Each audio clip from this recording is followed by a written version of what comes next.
poleaxe and a halberd look pretty similar, but they were used for different situations by completely separate classes of people around the 15th century of your world. I've personally been fucked up by both, so who better to tell you the difference, huh? Poleaxes and halberds are both polearms, which are spear-like weapons. Spears tend to be longer than either, have more flex, and are mostly stabby-stabby only. Poleaxes and halberds are both shorter and sturdier.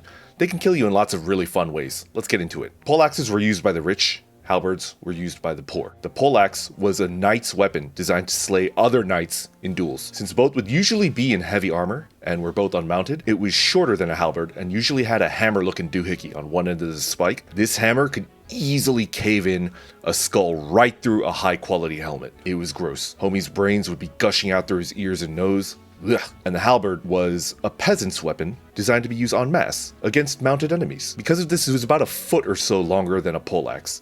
The whole head was very cheaply forged, and it always had a spike for stabbing, an axe for chopping, and a hook bit for pulling some rich kid off of his horse, where you could either stab or chop him to death with the boys. Yeah. Personally, I thought that the halberd was a little bit more difficult to deal with since it was longer. It has more reach, right? But anybody that came at you equipped with a poleaxe definitely knew how to use it. So yeah, it's kind of like you're not sure which one's tougher. Anyways, couldn't really think of a better topic for a video, so I just decided to talk about, the old days. Anyway, here you go. Peace.